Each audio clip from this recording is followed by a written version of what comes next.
known for the prices and selection, but I tell you what, you may not have known the distinction that this store received with Ford and Lincoln this year. We received the President's Award for 2023 for Ford for the 5th year in a row. We also received it for Lincoln for the first year. And I tell you, those awards don't come easily. It all boils down to taking care of the customers and having the vehicles you want in stock for you to buy.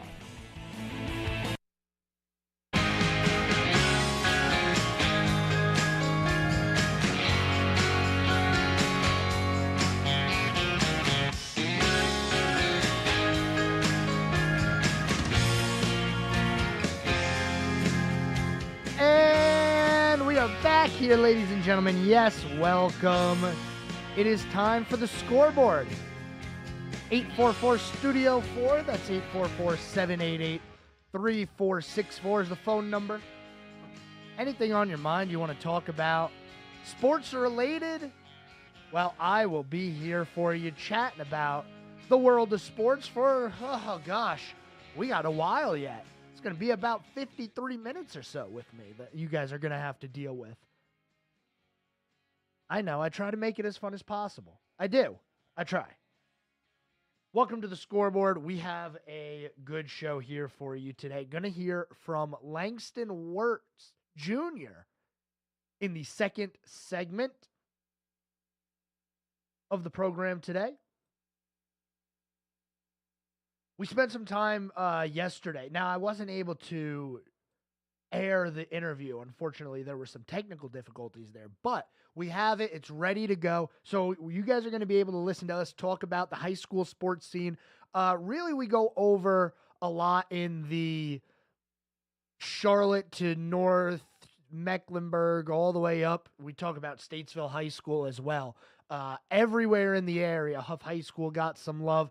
So if you know your high school sports, if you know what the football scene is like, and you're interested in hearing about the area around you, well, keep tuned in right here. Segment 2, you will hear from Langston Wertz. Also, we're going to spend some time previewing Atlanta this coming weekend. Yes, the Atlanta Motor Speedway hosts Round 1, Race 1 for the NASCAR Cup Series playoffs.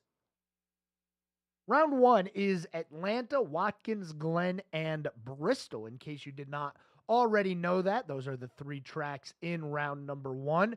We are going to start previewing because tomorrow is a big day here on the Scoreboard. We are going to do our Panther preview tomorrow. Yes, I know I've been saying I'm going to do it. Tomorrow the season starts, and I also need to give you my Super Bowl prediction for the year. So we're going to do all of that tomorrow. We're going to go right into the show. We'll talk about the Panthers season, go through every single game. I will give them a record by the end of the show, and we'll see how close I come. Last year, I think I said they would be 7-10, somewhere around there. I was about 5 wins too strong on my prediction there. Hopefully, they can live up to my prediction this year because I think they're going to be a little bit better. Maybe not a lot better, but it's definitely possible that these Panthers are going to be better. Hard to match a two-win season in back-to-back years. Very hard to do that. Also on the Scoreboard today, we have some news around the world of football, but also we're going to get into Major League Baseball. And last week, it was the week of the chase. We were listening about Aaron Judge. How many home runs is he going to hit? Shohei Ohtani, how many home runs, how many steals is he going to hit? This week, it's kind of more about the standings and seeing where everybody's jockeying for these wild cards and these division races. Houston, man, let me tell you, the Astros have started to really run away with the AL West, a 6.5 game lead now over the Mariners, who have lost 4 consecutive games here in crunch time. Not the time to lose those games. The Yankees and the Orioles still can't decide the AL East. They're a half game apart right now. And these wild card races, they're starting to heat up a little bit. Yes, the NL is definitely a lot more interesting right now. Closest in the American League is 4.5 games back. Still plenty of time for a team to go on a run, win 5, 6, 7 games in a row, and, put a little dent into the gap in the wild card or even in their division, but nothing going on right now. Aaron Judge still sitting at 51 home runs. He hasn't hit a home run since he went on that tear last week. Actually, he did not play well at all over the weekend in the series against the Cardinals that the Yankees had. He dropped his average from 333 to 324 during that series. Didn't hit any home runs. One thing that I find interesting is Shohei Ohtani, he has 44 home runs on the year, but he's also got 7 triples. Now, it's nowhere near the league. Jared Duran in Boston has 13 of them. I feel like if you play in Boston, you should not be allowed to be a league leader for triples. Just because you play in Boston, you play in one of the weirdest ballparks in the world where everything is a bad hop off the wall. I mean, you hit it off the monster, there's a good chance that you're going to get 3 bags just because, well, the other team hasn't been playing with the monster, so they don't know how to judge the bounce off the wall.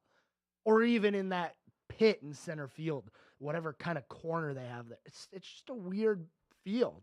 The ball does weird things there. I feel like you shouldn't be allowed to lead the league in triples for that reason. Sue me. Probably wrong about that. That's a terrible take, but that's what I think. So Aaron Judge not quite getting towards those 60 home runs. Ohtani, 44 home runs, and where is he? 44 home runs and 46 stolen bases. He needs 4 more steals and 6 more home runs, and he will become the first player in history to have a 50 home run, 50 stolen base season. I don't think this is being talked about enough.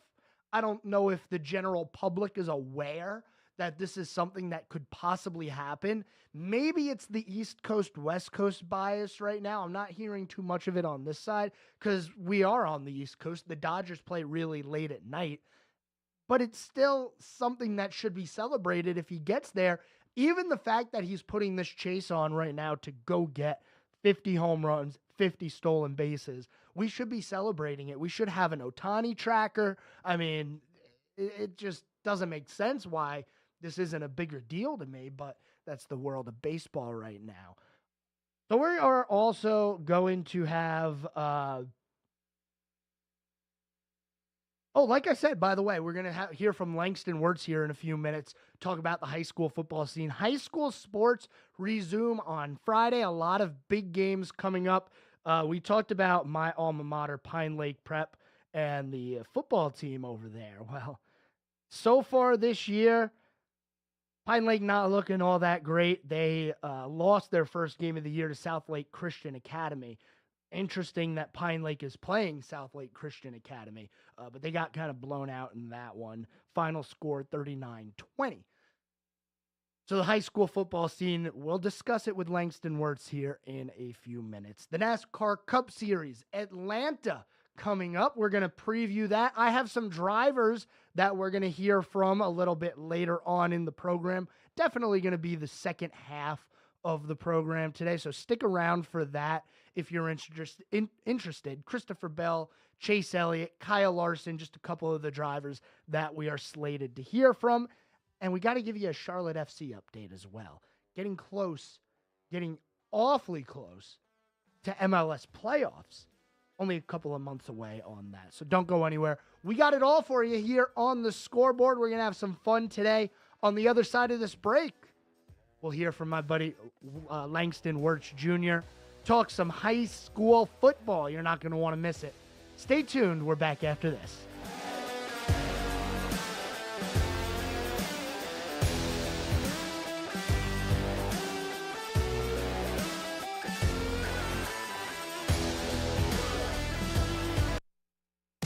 This guy knows his sports, right? There's more of the Scoreboard with Joe Berg on the way on 105.9 100.7 WSIC. Well, I'll tell you, really, any way you slice it, it's a nice forecast over the next couple of days. We'll see some clouds in the overnight hours. Temperatures dip down into the low 60s. Outlying spots and farms around Lake Norman could jump down into the upper 50s. We'll see clouds on and off for a Thursday. Temperatures back in the upper 70s. We don't have much rain to worry about. Our humidity tries to creep back in with a low shower chance by the time we get to Friday. That's your forecast from the WSIC Weather Center. I'm meteorologist Chase Myers. The app with Lake Norman deals. The WSIC app is out now, wherever you get your apps. Here is your WSIC community calendar. Langtree Lake Norman in Mooresville presents Alex Key in concert on Thursday, September 5th. Event time is 6:30 p.m. with the music powered by Waves Entertainment starting at 7. Don't miss the music of country singer, Nashville recording, and top 40 charting artist Alex Key this Thursday at Langtree Lake Norman. The Iredell County Fair runs every day this week at the fairgrounds in Troutman. The 88th annual event, sponsored by the Kiwanis Club, features some of the best entertainment in the area, including go-kart racing, carnival rides for all ages, competitive 4-H exhibits and animal shows, the magic of Lance Gifford, and much more. The fair runs daily through Saturday. Gates and rides open weekdays at 5 p.m. and on weekends at 3 p.m. Tickets are $5, while kids 6 and under are free. Carnival ride tickets and wristbands are available at the ticket box. Enjoy the Iredell County Fair every day this week at the fairgrounds in Troutman. The Downtown Mooresville Festival of Food Trucks takes place on Saturday. The event offers over 15 trucks from around the area and features live music by John Sullivan and Ryan Winters. Bring a chair, bring your friends, stroll, shop, and enjoy gourmet fare in the social district. Food trucks will be located on Main Street and Broad Street on Saturday from 5 p.m. to 8:30. See you downtown for the Mooresville Festival of Food Trucks. On Saturday, see the top riders from the Monster Energy AMA Supercross Championship as they compete on a custom-built course at ZMAX Dragway. The Super Motocross Fan Fest is a pre-race event taking place from 8 a.m. to 2:30 p.m. where you can see the teams practice, prepare, and qualify for the playoff round and is included with your event ticket. Don't miss the biggest Super Motocross race of the year. Visit charlottemotorspeedway.com or the CMS app for information and details. To keep up with all the events happening around the community and much more, including amazing local deals, download the WSIC News app today. Whatever the story, we have to end our dependence on China. have your say. This debt crisis is going to set our economy back big time. This is WSIC News Talk Now. Number one for talk in Lake Norman, Statesville. 105.9, 100.7, WSIC. Talk sports with Joe Berg. Call 844-STUDIO-4. It's the Scoreboard on 105.9, 100.7, WSIC.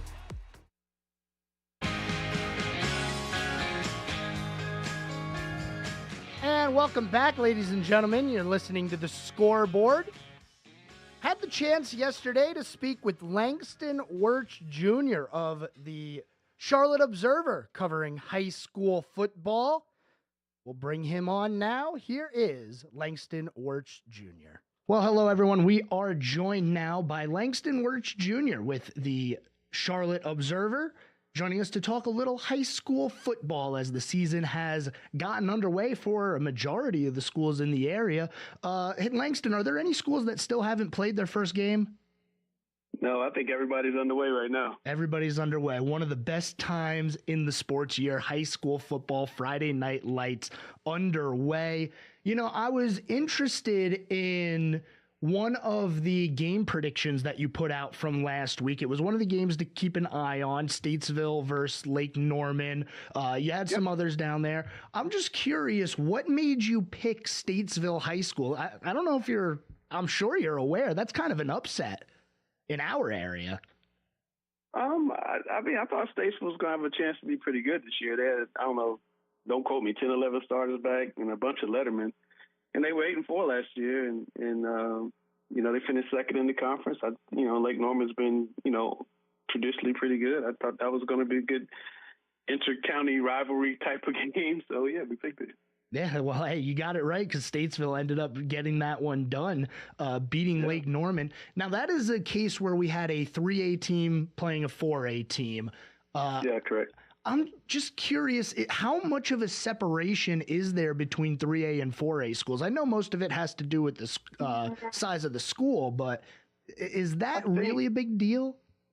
I think it can be. It really just more depends on the matchup. I mean, some 3A teams are better than some 4A teams. It just depends on which 3A teams you pick. I think if you put all the 3A teams and all the 4A teams all together, the 4A teams are going to win more often than not. But there's definitely some 3A teams that definitely can play with 4A teams on a night-in, night-out basis. The problem you get is when you play in. It's kind of like we talk about private schools playing public schools. Yes, they can compete 1 week, but it's like week after week after week that attrition gets to you because it is a number. Football is a numbers game. And 4A is going to have more numbers, but there, like I said, there are some 3A schools that have a really good 22 that can play with anybody. Yeah, one of them last year that I had my eye on in the 3A at least was Hickory High School. Ended up winning the state championship. That seemed like a team that could have gotten it done against anybody, especially late in the year. I think Hickory is really good. I would disagree with you on getting it done against anybody, but they're really good. I think sometimes we get a little lost in record. A team will be 33-0 or 16-0, but they haven't played the depth of competition a team that might be 8-6 or 7-4. It's sometimes records. I mean, and taking nothing away from the teams that do that, but sometimes records can take away from just how good they were because maybe they didn't play as difficult a schedule. And that's something we have to try to think about when we're doing our rankings every week. It's like, yes, there's a bunch of 3-0, 4-0, 8-0 teams, but is that 8-0 team as good as the 6-2 team? And that's where you it's subjective, obviously. But that's when you kind of try to make a decision. So how do you guys come up with those rankings every week? Is there a formula or is it kind of a giant think tank? A little of both. I mean, it's supposed to be the strength of your classification first, your strength of schedule second, and we don't consider head-to-head competition unless the two teams meet. So we don't say South Iredale would beat Statesville unless they played each other. But we do try to take into account your strength of schedule and look at who you played and who everybody else who played and kind of lay all that down. I think generally we get it right. The first couple of weeks a little rough, but by the end of the middle of the season, I think we have the Sweet 16 pretty nailed most years. Yeah, and I'm looking at those rankings right now. You still have Weddington up at atop the 4A, Grimsley High School. I saw Huff High School up there, even though they're 1-1, still ranked 8. They're a pretty good team here locally. Huff is really, really good. I mean, they blew a 20-point lead to Northwestern. It's kind of like when you're running track and you're in the qualifying rounds, you try not to burn all your energy and you shut it down a little too soon and you get walked down from behind. I think that's what happened to Huff. I mean, they were really beating Northwestern pretty easily. Northwestern's, a 5A state championship contender in South Carolina. It was 44-24. And they just kind of let up, and Northwestern just, kept going. They turned the ball over a couple times and, lost by 1. But the thing about Huff is, they've always played to beat you 10-7, 13-7, and now they can score 40 points, and the defense is still pretty good. I mean, Myers Park is a really good team, and they beat Myers Park 52-13 the other day. So I think Huff is going to be really, really good this year. Huff High School going to be one of those teams to look out for. Who else are we going to be keeping an eye on throughout the year? Who are we expecting to make a deep playoff run? I like, up in your way, I like Mooresville to get past the second round. I know they've been kind of stuck there the last couple of years. It all depends on matchups, of course, but Mooresville's shown a propensity to score the football. I know they lost to Reagan the other day, 34-28. Brady Norman had a play at the end of the game that would have been historic as he broke like 38 tackles in reverse field twice and almost scored. I think he was tackled at the 5. But Mooresville has a lot of talent. They have a lot of want to. They feel like they're one of the elite teams in the region, but they don't get the credit, because all those 10-1 records end up with the second round loss. So they want to get past there. So I think that they can make a run coming back into Charlotte. I think Huff has got a chance to win the state championship. I think Independence has got a chance to win the state championship. I think Weddington is the best 4A team right now in the best football team, period, in the Carolinas. I think Providence Day is right behind them. When Providence Day Weddington played, it was pretty much a draw, and Providence Day played probably their worst game, and Weddington had something to do with it. So I think those are the two best teams. I think you can draw a line after that. Statewide, Grimsley looks really good. We were all high on Roseville and their 14 Division I players, and Grimsley went up and beat Roseville by 2 scores on Friday night or Saturday, whatever day they played. Wow.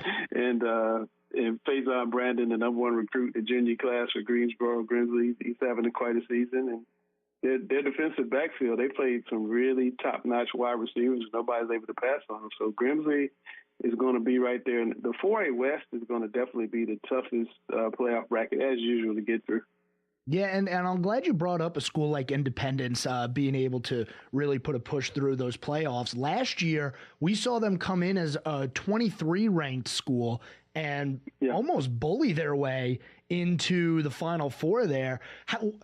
How often or how common is it that we see a school like Independence, number one, get ranked as low as 23, but also continue to push through even with that tough ranking and some tough matchups? Well, I like to tell you it's rare, but it's happening more and more. I'm not a big fan of our current seeding system using Max Preps. I think Max Preps awards too many points to games that I don't necessarily think should be awarded. I mean, nothing against Weddington, but Weddington lost their last game of the season last year, the regular season. And then they wake up Saturday and they're the number one seed in a 4A draw. That just should not happen. And they went ahead and won the state championship and all, but that just shouldn't happen. They should have, been 7, 8, something like that. Independence being 23rd, I didn't understand, but, they made a run and got to the state semifinals. South Mecklenburg soccer team last year was seeded 26 or something, same kind of thing, finished second in their league third in their league and got seeded way, way down low, although they had beaten a lot of really top-notch teams, again, that Max Preps ranking. And South Meck went ahead and won the state championship. So we're seeing it, in different sports. There was a couple baseball teams did the same thing. I'm just not a fan of the way that we're doing the seedings with Max Preps. And I guess you can say no system is perfect. I actually kind of like it when they just, before the playoffs started, you knew where you fell based upon how your conference finished. They would pre-draw the brackets, 3 seed in conference A plays 3 seed in conference B. I'm just not a fan of these Max Preps rankings. Yeah, Max Preps is always, it's a weird one. It's an interesting site, and I don't like to use it as gospel, but it is they're the ones that are kind of dictating how things go, it seems. So real quick, before we let you go here for the day, obviously we talked about some of the schools to look at, but do you have your eye on any individual players, some standouts, maybe some players who are getting highly recruiting in the area? I mean, there's so many. I mentioned Faison Brandon and Grimsley, the number one recruit in the junior class. Providence Day has the number 2 recruit in the junior class, and Kendra Harrison. And Kendra was the Max Preps National Athlete of the Year last year as a sophomore, which is crazy. I mean, he doesn't know what he's doing right now. He got cleared to practice at Providence Day 2 days before they played Weddington. So, and they didn't play last week, so he's going to get better and better and better as the year goes on. The best player in North Carolina plays at Providence Day, David Sanders, going to Tennessee. I think he's number 3 recruit overall in the country. He's been number 1. He very well could be the best high school football player. They're projecting him as a franchise left tackle in the NFL, which is crazy to think about. You can be tagged at it when you're in high school playing football, but he's an incredible player. This kid, Sean Brady at Huff, just really impressed me. He's going to Gardner-Webb, but just as a high school football player, I mean, the way he can shift and change gears, he's like a little mini Peter Warrick. I'm just really impressed with him. And their quarterback at Huff, Trey Blakeney, is going to be fantastic. I mentioned Mooresville. They got a couple kids that I think are really going to be good. The quarterback, Brady Norman's really impressive. Jamari Farmer, the linebacker, is really impressive. They're going to be really tough. Independence has just a ton of players, but Nick Brandon's on the defensive side is really impressive. The quarterback, Justin Little's making all the passes. He's probably taking the biggest jump of anybody I've seen so far, Justin Little, one year to the next. There's just so many players in the Charlotte area. I mean, we'd have to have a longer segment for me to go through them all. But those are a few. Those are a couple that kind of caught my eye early in the season. Well, hey, I appreciate you sticking around, joining us here on the Scoreboard today. I want to ask you a little bit about West Charlotte and how they're looking this year, but we're going to run out of time today. Hopefully we'll be able to have you on another time. But thanks for joining us today. Absolutely, man. Take care of yourself. Langston Wertz Jr. with the Charlotte Observer, talking about a few things to keep your eye on this year, man. Grimsley High School, something that was mentioned quite a bit. By the way, David Sanders, that tackle we talked about from Providence Day School, currently number 4 on the ESPN Top 100. We'll be back right after this on the Scoreboard. Keep it right here. We'll have more of the Scoreboard with Joe Berg in just a moment from 105.9 100.7 WSIC. Well, I'll tell you, really, any way you slice it, it's a nice forecast over the next couple of days. We'll see some clouds in the overnight hours. Temperatures dip down into the low 60s. Outlying spots and farms around Lake Norman could jump down into the upper 50s. We'll see clouds on and off for Thursday. Temperatures back in the upper 70s. We don't have much rain to worry about. Our humidity tries to creep back in with a low shower chance by the time we get to Friday. That's your forecast from the WSIC Weather Center. I'm meteorologist Chase Myers. Prioritizing your health is one of the best ways to take care of yourself. From routine visits to the joys of pregnancy to the illnesses that stop you in your tracks, Iredell Health System will be by your side. Learn more at iredellhealth.org.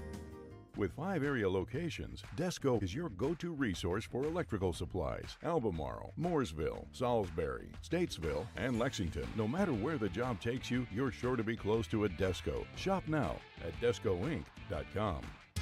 Tilly Harley-Davidson is simply the best, and their service department is second to none. Right now, 1K, 5K, and 10K M8 service is only $351.25 plus tax, including SIN 3 and heavy gear oil. Stop by to schedule your next service or online at TillyHD.com. Be road ready with Tilly of Statesville.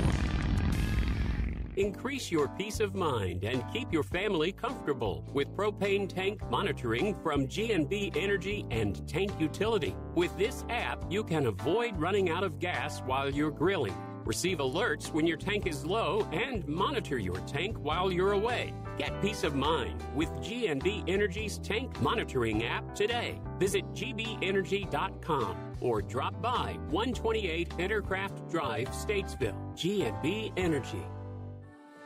Bob McIntosh here with the McIntosh Law Firm in Davidson.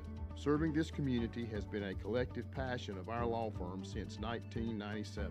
We offer the quality legal services and results you would expect from a large downtown firm, but with a personal, community-focused approach right here at home. The McIntosh Law Firm, your local legal resource. To learn more about the McIntosh Law Firm, visit McIntoshLawFirm.com. Hi, this is Susan. I'm excited to let you know that Lake Mountain Coffee is now available for private events.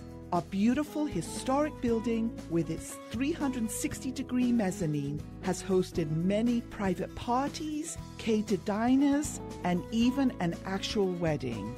Please contact Andy at 704-252-1886 for more information. Thank you so much. I'm Bryce Johnson with this Unpacking It Sports and Faith Minute. As sports fans, we can sometimes be too quick to write athletes off. Rather than being patient and letting players develop, we can start calling for our team to get rid of a player after a few bad performances. In life, it's also common to quit on those we think have failed too many times. When we look at our own mistakes or someone else's shortcomings, we may conclude that giving up is the only answer. But when we follow Jesus, we have the ability to bounce back no matter how bad our mistakes have been. Even if we've messed up badly, there is grace available through Jesus. He gives us the strength to keep going and is willing to give us another shot. Today, let's remember that the Lord makes firm the steps of the one who delights in him. Though he may stumble, he will not fall, for the Lord upholds him with his hand. I'm Bryce Johnson, and you can unpack that. For more, go to unpackingit.com. This is a Bloomberg Money Minute. The markets looked pretty good early on, but end the trading day mixed. The Dow eked out a gain of 0.1%, up 38 points. The S&P, though, was down 0.1%, or 9 points. The NASDAQ lost nearly 0.33%, or 52 points. America's employers posted fewer job openings in July than they had the previous month, a sign that hiring could further cool in the coming months. That's also pretty much what the latest Beige Book on regional economic activity shows. Employers are being more selective with their hires and less likely to expand their workforce. Frontier Communications bills itself as the largest pure-play fiber provider in the U.S., so it's no surprise that Verizon, that's been trying to improve its fiber network, is in advanced talks to buy Frontier. Sources say the all-cash deal could be announced as soon as tomorrow. Frontier shares were up 38% today. I'm Nancy Lyons, Bloomberg Radio. Now more of the Scoreboard with Joe Berg on 105.9 100.7 WSIC.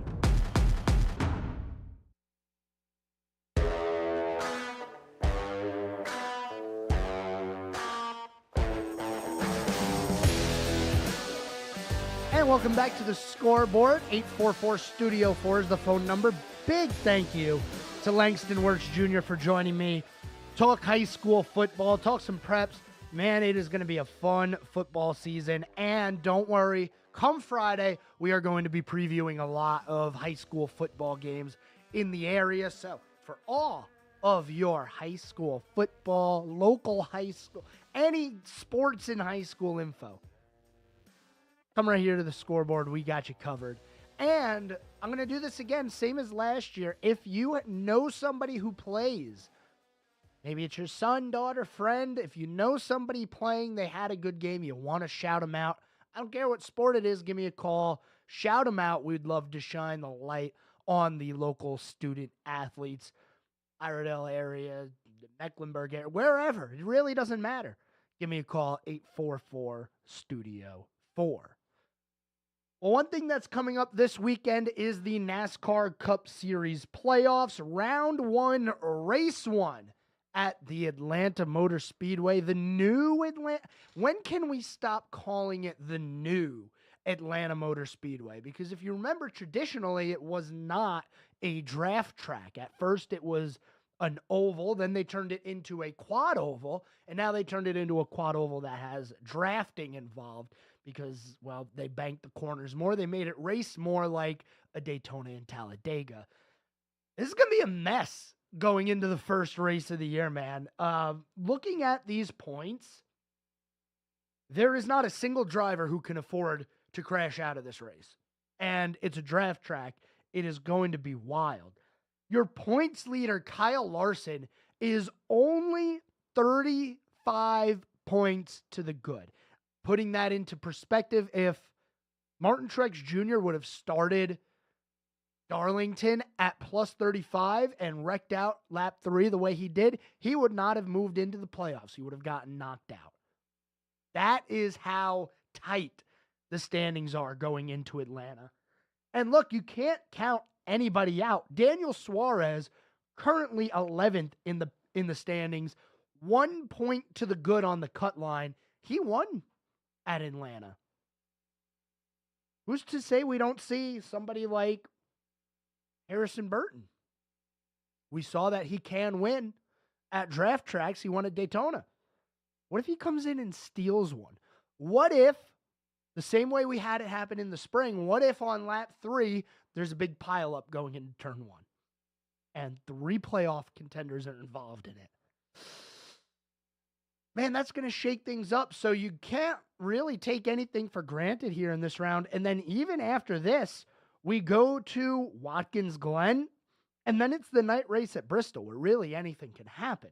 Round 2 is a little bit more, well, I can't even say that because Talladega's in there. You got Kansas, Talladega, and Charlotte. The third round of the playoffs is really where things kind of tame out a little bit. You got Vegas to start things off. Then you go to Homestead, Miami, and things in Martinsville. So, you know, it's an interesting playoff this year, man. You can't luck your way into a championship. That's not something that is ever going to happen in NASCAR, where you just kind of say, hey, look what we found, a championship. But you could win in Atlanta, pull off a little bit of an upset, move on to the next round, and then who knows, maybe in the next round, you can win in Talladega. And don't forget, any winning that you do in the playoffs, any playoff points that you get will carry over into the next round. So, it's, you know, if somebody that we don't expect to win wins at Atlanta, it completely is going to shake up the playoff picture. Right now, Kyle Larson, 35 points to the good. Here's how close things are. We're going to go through the entire list here of the playoffs and start talking about who is going to be somebody to watch. Larson, 35 to the good. Then you got Christopher Bell at 27 points to the good.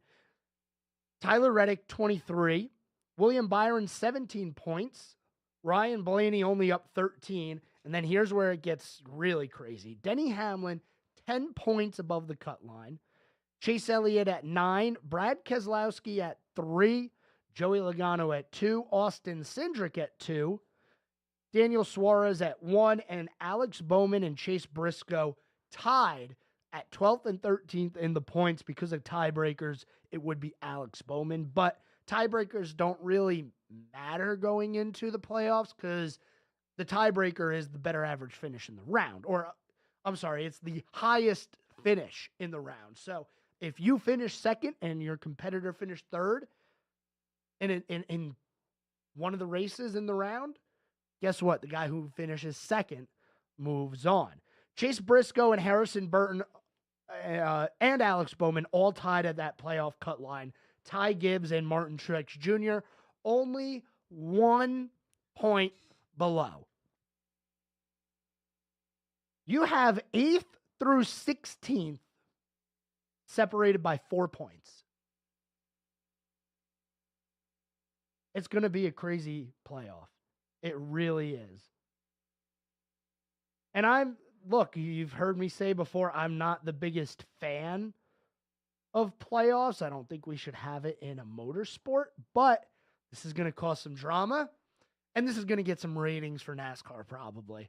I mean, they've already been doing better, especially if you just give it the eye test for NASCAR and say, okay, what do the grandstands look like? Well, we talked about it all the way back during Daytona. They're packed, but you can't really say, well, yeah, but it's the Daytona 500. Coca-Cola 600 was packed. It was the Coca-Cola 600. Darlington, it looked pretty full to me. It was the Southern 500. Let's see what the grandstands look like for race 1 of the playoffs. We'll see how those ratings do. Because look, we're coming up against the NFL. NASCAR's playoffs, round 1, race 1 of the NASCAR playoffs coincides exactly with week 1 of the regular season in the NFL. So on Sunday, you're going to have a choice to make. Are you going to watch the Carolina Panthers? Or are you going to watch Atlanta? It's hard, right? This is the one thing about the NASCAR season that really stinks is when you get to the good part of the season, the playoffs, the end of the year, when we're getting close to crowning a champion, now they have to share the media with the NFL. And in a couple of weeks, it'll be the NBA as well. And in a couple of more weeks, it'll be playoff baseball. Is NASCAR going to be able to continue to have good ratings the way they have this year? It has been a good season in the ratings for NASCAR. It's up from last year. It seems like interest is coming back to the sport, even though the cars are manufacturing close racing because the teams can't do anything. They all have the same car. Why do you think everybody's so close on a green flag run nowadays? Just saying. I'm just saying. Don't get mad at me for being the messenger. So we're going to have a good time on Sunday when we get to Atlanta. Let's go ahead and hear from one of those drivers that's going to be competing for the championship this year. Let's hear from Kyle Larson, your playoff point leader, not your regular season champion, just your playoff leader right now. Hear from Kyle Larson on his thoughts on Atlanta as the playoff opener. For, I guess, teams like ours, probably not one that we were excited to see on the schedule. I think the good thing for the teams who performed well throughout the regular season, you hopefully have some bonus points along the way, a little bit of a buffer to the bubble. So, that's anything can happen type of track. But we were really strong. We've been really strong there. We just, I don't think I've finished a race yet at Atlanta since they've repaved it. So have just been caught up in different wrecks every time. So hopefully next weekend's a little different. We can be up front and get stage points and at least see the checker flag. Not a lot of opportunities for you to get a good finish at the new Atlanta, considering it's still pretty new, but point taken for Larson. Yeah, those guys like Harrison Burton, like Ty Gibbs, Suarez, Bowman, this could be their chance. One more segment to go on the scoreboard. Don't go anywhere. We're back after this. More of Sports Director Joe Berg's The Scoreboard is coming up on 105.9 100.7 WSIC. Well, I'll tell you, really, any way you slice it, it's a nice forecast over the next couple of days. We'll see some clouds in the overnight hours. Temperatures dip down into the low 60s. Outlying spots and farms around Lake Norman could jump down into the upper 50s. We'll see clouds on and off for a Thursday. Temperatures back in the upper 70s. We don't have much rain to worry about. Our humidity tries to creep back in with a low shower chance by the time we get to Friday. That's your forecast from the WSIC Weather Center. I'm meteorologist Chase Myers.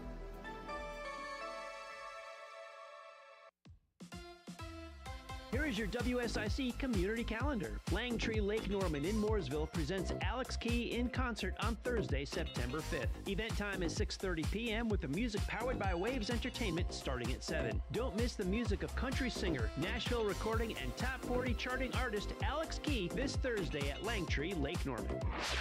The Iredell County Fair runs every day this week at the fairgrounds in Troutman. The 88th annual event, sponsored by the Kiwanis Club, features some of the best entertainment in the area, including go-kart racing, carnival rides for all ages, competitive 4-H exhibits and animal shows, the magic of Lance Gifford, and much more. The fair runs daily through Saturday. Gates and rides open weekdays at 5 p.m. and on weekends at 3 p.m. Tickets are $5, while kids 6 and under are free. Carnival ride tickets and wristbands are available at the ticket box. Enjoy the Iredell County Fair every day this week at the fairgrounds in Troutman.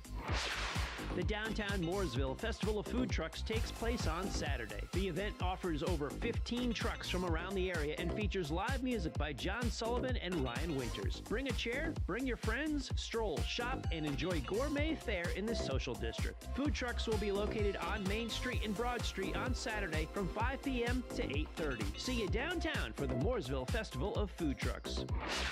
On Saturday, see the top riders from the Monster Energy AMA Supercross Championship as they compete on a custom-built course at ZMAX Dragway. The Super Motocross Fan Fest is a pre-race event taking place from 8 a.m. to 2:30 p.m. where you can see the teams practice, prepare, and qualify for the playoff round and is included with your event ticket. Don't miss the biggest Super Motocross race of the year. Visit CharlotteMotorspeedway.com or the CMS app for information and details. To keep up with all the events happening around the community and much more, including amazing local deals, download the WSIC News app today. Drum Landscape Supply is the go-to spot for anything you need for your yard. Transform your landscaping. Drum Landscape Supply has trees, flowers, natural stone, custom blended grass seed, mulch, and more. Plus, they deliver. DrumLandscapeSupply.com. Your Tuesdays just got a lot better. The Good Soul, a feel-good show that dives into the stories of extraordinary people, is headed to WSIC. Host Patty Alvarez brings a sit-down, fun conversation to the airwaves to give you an early week pick-me-up. It's The Scoreboard with your host, Sports Director Joe Berg on 105.9 100.7 WSIC.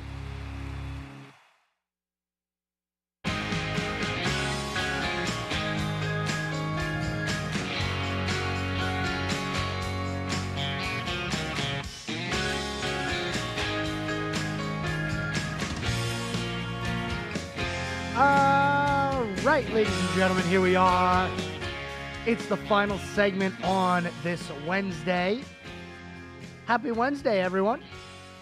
I don't know, do we celebrate Wednesday? It's a weird week, man. We've been talking about it. It's a very weird week. We weren't here Monday, and it's already Wednesday. We're already at the back half of the week. How about that? You know what that means. Coming up on a weekend full of sports tomorrow. Yes, tomorrow is the day. Because by the time you're done listening to me here on the Scoreboard, well, there's going to be football being played. Yes, Thursday at 8:20, the NFL season kicks off. It's the Kansas City Chiefs, your defending Super Bowl champions, taking on the Baltimore Ravens. It's a rematch of the AFC title game, one in which the Chiefs obviously came out victorious. But just a reminder for you as we get into the NFL season, Thursday Night Football is an Amazon Prime product. That means that if you want to watch Thursday Night Football, you need to have Amazon Prime Video. The good news for the start of the season is game number 1 is not on Amazon Prime Video. Game number 1 is on NBC, same as it always has been to open the season for the past, I don't even know how long NBC has been opening up the season. But just know, if you want to watch Thursday Night Football this year, you're going to have to get Amazon Prime Video. We talked about it last year. It was, I believe, the first year that they did it. Starting in week 2, Thursday night, Amazon Prime, it'll be Bills visiting the Dolphins. I don't know how much fun teams have visiting the Dolphins this early in the year, because in Miami, I doubt it's cool yet. So for the Bills, are they going to be all right? Who knows? Also, there's a game on Friday this year. Now, this is where things get weird yet again. If you want to watch the Friday night game, you have to have Peacock. That is the NBC streaming equivalent. You cannot have NBC, because if you have NBC, it won't be shown. NBC Sports, sorry, you actually have to get Peacock for the game on Friday night. The game on Friday is the Green Bay Packers taking on the Philadelphia Eagles. That game is taking place in Sao Paulo, Brazil. First time ever the NFL is playing in Brazil, so that should be interesting. We've been seeing the NFL go over the pond to Europe, playing in London, playing in Germany. Now they're going down to South America to play in Brazil. But if you want to watch that game, you have to have Peacock. I know it's annoying. I'm hoping one of these days things just go full circle and we go back to everything not being on streaming services.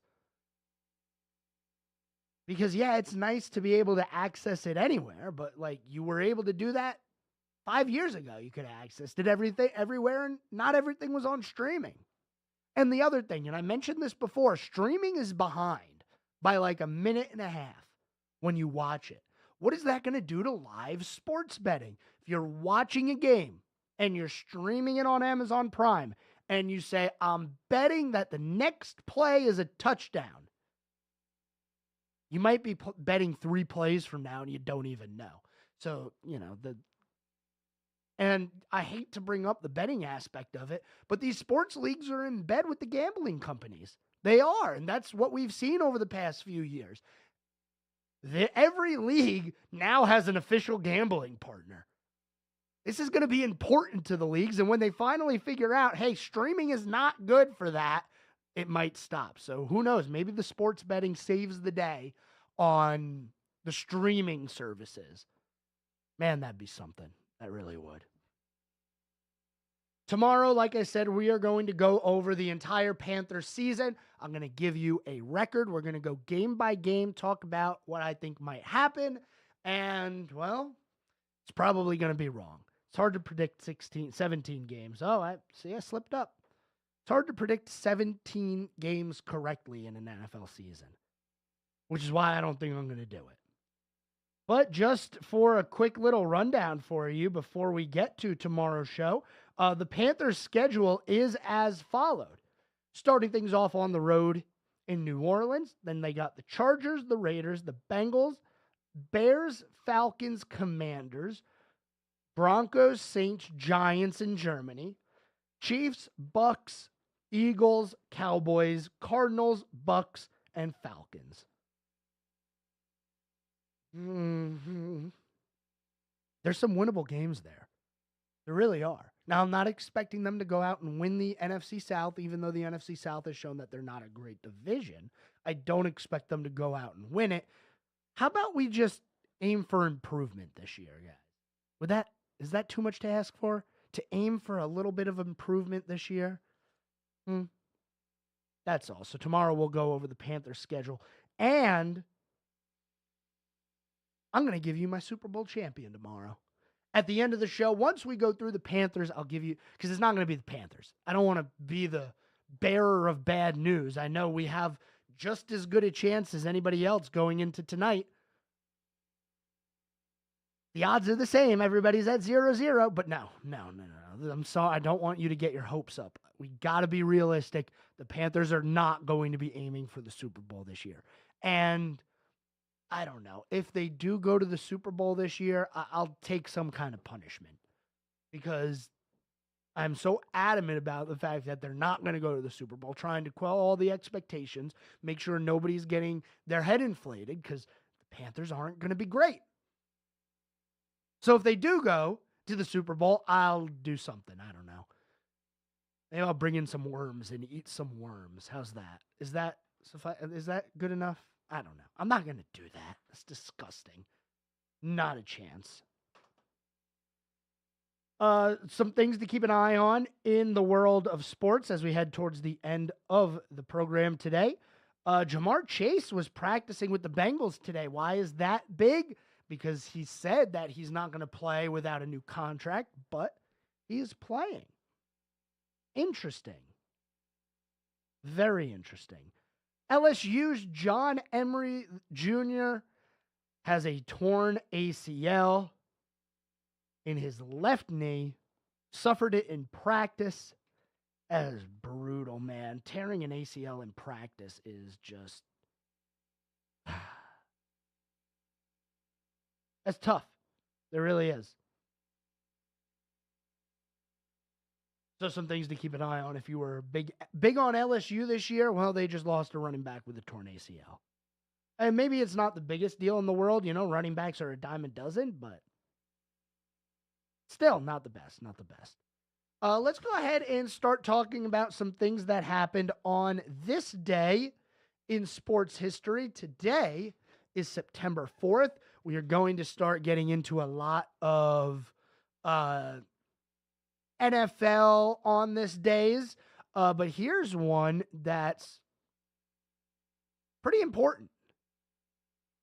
On this day, September 4th, 1950, NASCAR's first paved superspeedway, Darlington Raceway. And I still have a problem with calling Darlington a superspeedway. Darlington's a speedway. NASCAR's first paved speedway, Darlington Raceway, hosts the Southern 500, the first ever 500-mile event in NASCAR history. The winner that day was Johnny Mance in a Plymouth. That was on this day, 1950. A couple of days ago, we had the 74th running, if my math was correct on that. Maybe. On this day, 1985, baseball record. Mets catcher Gary Carter's 2 home runs in a 9-2 win ties the MLB record of 5 home runs in 2 games. That's a feat right there. We talked about Aaron Judge and what he was doing in back-to-back games. 2 home runs, 1 home run, 1 home run, 2 home runs. Yeah, this was 5 in 2 games. If you keep that pace, you're off for a great season. But that's never going to happen. Not going to happen. 1993, Jim Abbott, the New York Yankees one-handed pitcher, pitched a no-hitter against the Cleveland Indians at Yankee Stadium. That was on this day in 1993. 1994, Miami quarterback Dan Marino throws 5 touchdown passes and set the NFL record with his 18th game of 4 or more touchdown passes. 2005, another NASCAR one for you, and the last one that we'll do today. Kyle Busch becomes the youngest driver to win a NASCAR Cup Series race when he outdueled Greg Biffle in the Sony 500 at California Speedway, which later became Auto Club, which is now knocked down. I know, it's sad, but I do remember that. That was a night race when Kyle Busch won that in the 5-car. All those years ago, back in 2005. Thanks, everyone, for tuning into the Scoreboard today. Hope you have a wonderful night. I'll be back same time, same place tomorrow. Don't miss it. Until then, have a great night, everyone.